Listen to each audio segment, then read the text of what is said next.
Now, the last thing I wanted to talk about in this series is the hidden job market.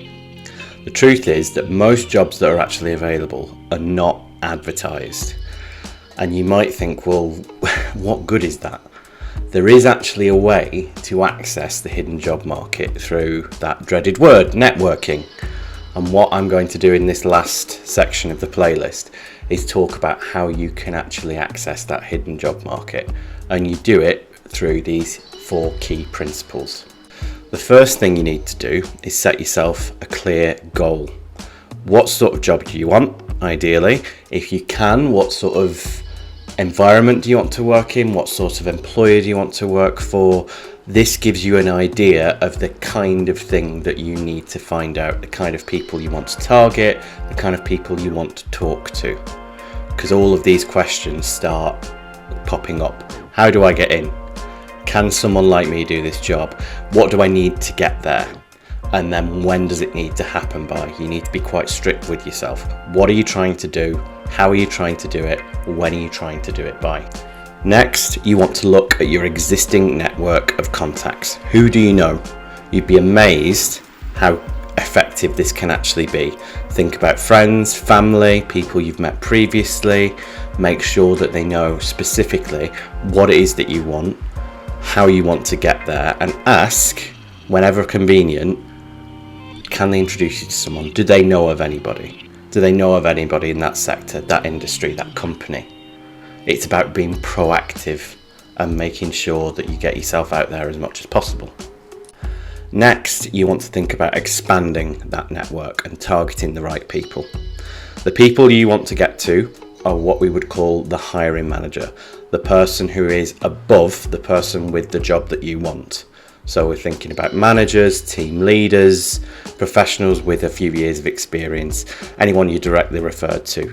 Try and avoid the more senior people and HR. You want to be talking to the person who eventually would have that decision about whether to hire you or not. There are a few ways to find these people. Referrals, obviously, events that we've talked about in previous playlists, but I'm going to talk specifically about LinkedIn and other social media now. LinkedIn is an incredibly powerful tool for this. You'd be amazed the type of people you can actually find and how easy it is to actually do. To start off with, first of all, get yourself a LinkedIn account for obvious reasons. Then think about your alumni network. Because you're a student or an alumnus of Manchester University, you'll have access to the Manchester Alumni Network. You can connect with any of those people. Find those people that are already working in your sector, in your industry, and connect with them. They're more than happy usually to accept that connection, and then you can start that conversation. It is really, really easy to do. And then comes the important part, the approach. Now, when most people think of networking, they think of going up to someone completely new and asking for a job. That is a way to do it, but I would argue that's the way to put most pressure on yourself. Instead, start small. Mention a few mutual contacts or links, talk about what you saw on their profile when you're connecting, and just ask for a few minutes of their time. Get them on the phone or Skype, something fairly informal, and what you want to do is just ask their advice. Maybe they know someone or know something about their sector that you don't know. Maybe they know about something that you should be doing that you're not doing already, and maybe they can point you in the right sort of direction. This does a few things. First, it makes that person feel really good because, all right, someone's coming to me for advice. And you'd be amazed how open people are to helping.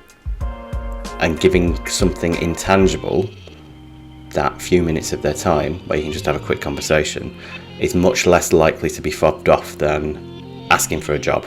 Asking for a job, it's very easy for them to say, no, sorry, we don't have anything. And that's the end of the conversation. You want to keep this conversation as open as possible. Once you've then got into that conversation, then you need to start asking the right questions. Keep them as open as possible, no yes or no's. Think about how, why, where, and think about what it would be useful to actually know. How did they get into their current role? How does their sector usually recruit? Do they rely on recruitment agencies? Is there a specific time that they start recruiting? Are they looking for a specific type of person? All these kinds of things that would be really useful for you to actually figure out. And then once you do, that can lead the conversation on to something else. Maybe they aren't recruiting at the moment, but they know of someone who is. This is about networking in the real sense. It's not just about asking for a job, but it's researching the sector you're interested in, figuring out what it is to get a job in that sector, how to go about it. All of that brings me to the end of this set of videos. There are a few key messages that I really want to hammer home. The most important, and we just talked about networking in particular, is that you want to go multi-channel.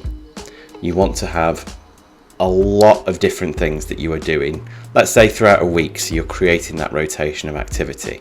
You might do a little bit of the networking we just talked about on one day. You might do applications another day.